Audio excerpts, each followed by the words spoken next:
નમસ્કાર મિત્રો, હું છું આપનો ધાર્મિક માથુકિયા. ધોરાજી ઉપલેટાની તમામ ગ્રામ્યની જનતાઓનો હું નતમસ્તક વંદન અને હાથ જોડીને અભિવાદન કરું છું.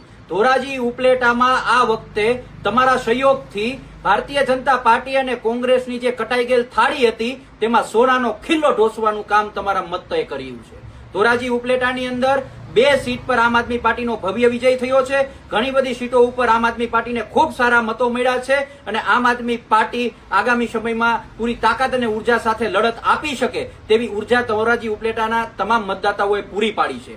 હું વિશ્વાસ દેખાવું છું કે આવનારા સમયોની અંદર પણ ધોરાજી ઉપલેટાના જનતાના જે કંઈ પણ પ્રશ્ન હશે તે મુદ્દે અમે અમારી ટીમ સાથે લડતા રહીશું, જનતાના પ્રશ્નો ઉપાડતા રહીશું અને સમગ્ર ધોરાજી ઉપલેટામાં જ નહીં પરંતુ સમગ્ર ગુજરાતમાં આ વખતે આમ આદમી પાર્ટીનો ચમકારો થયો છે.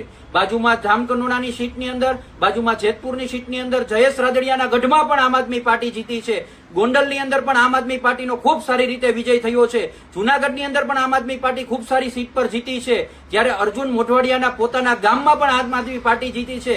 અને ખૂબ નવાઈની વાત એ છે કે ધોરાજી ઉપલેટાના ચાલુ ધારાસભ્ય મહેન્દ્ર પાડલિયાના ગામમાં પણ આમ આદમી પાર્ટીનો વિજય થયો છે. આ સમગ્ર સૌરાષ્ટ્રમાં આમ આદમી પાર્ટી મોટા ભાગે જીતી છે અને સમગ્ર ગુજરાતમાં આમ આદમી પાર્ટીનો ઘણી બધી જગ્યાએ વિજય થયો છે. એ સ્પષ્ટ બતાવે છે કે મતદાતાઓ એ ટીમ બી ટીમથી આગળ આવી અને ભારતીય જનતા પાર્ટી અને કોંગ્રેસ પાર્ટીથી કંટાળી ગયા છે અને નવું પરિવર્તન ઈચ્છી રહ્યા છે અને એ નવા પરિવર્તનના ભાગરૂપે આમ આદમી પાર્ટીને મત આપ્યા. તે બદલ સમગ્ર ગુજરાતના અને ધોરાજી ઉપલેટાની જનતાના મતદાતાઓના હું નતમસ્તક વંદન અને 2 હાથ જોડીને એમને અભિવાદન કરું છું.